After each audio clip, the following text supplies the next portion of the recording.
Monsieur le Wali de l'Adrar, Monsieur le Hakem de la Mugata d'Attar, Monsieur le Président de la Commission nationale des droits de l'homme, Monsieur le Secrétaire général de la Commission nationale des droits de l'homme, Messieurs, dames, les chefs de services régionaux, Messieurs, dames, les représentants de la société civile, chers participants, chers citoyens, chères citoyennes à tous dans vos grades et rangs respectifs, c'est vraiment un réel plaisir pour moi d'être avec vous aujourd'hui, à vos côtés pour cette cérémonie de lancement de la caravane Esclavage, tournez la page.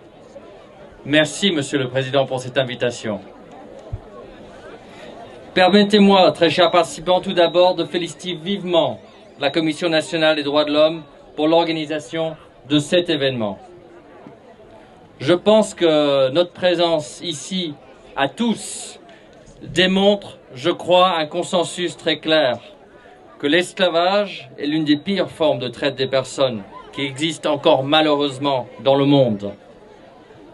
Il est donc de notre devoir, à tous, et un acte de citoyenneté ici, là-bas, partout, de contribuer à tourner la page pour que plus jamais des femmes, des hommes, des enfants ne soient réduits en esclavage, pour que dans ce monde, tous les hommes, toutes les femmes, tous les enfants naissent libres et égaux en dignité et en droit, comme le stipule l'article 1er de la Déclaration universelle des droits de l'homme, incorporé dans la préambule de la Constitution de la Mauritanie.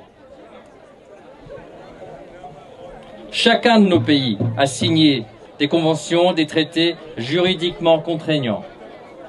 Dès lors, il s'agit de les faire appliquer dans tous les domaines. Et c'est bien, je crois, vraiment le sens de cette caravane, de cette action, de tout ce qui est fait avec la mise en place de mécanismes de plainte et beaucoup d'autres choses qui sont là. Donc l'Union européenne suit vraiment avec beaucoup d'intérêt les efforts consentis par le pouvoir public en Mauritanie pour vraiment mieux adresser cette problématique.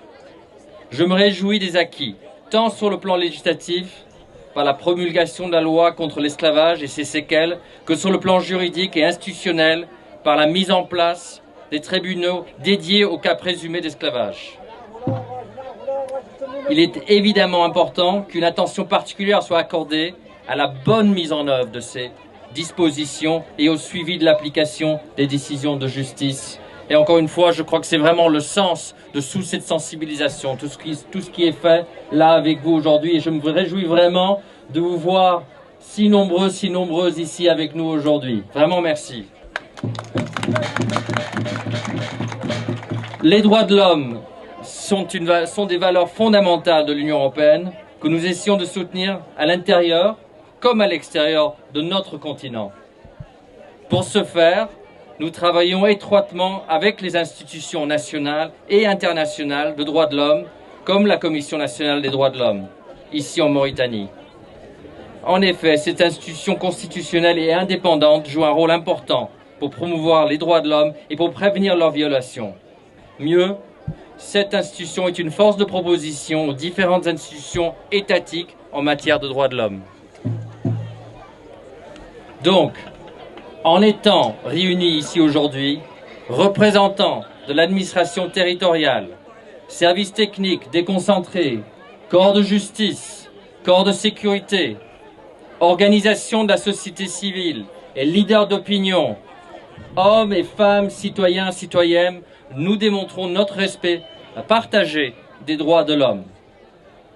Donc, je vous souhaite des discussions intéressantes et riches, et je suis persuadé que la Commission nationale des droits de l'homme formulera des conclusions et des recommandations pertinentes.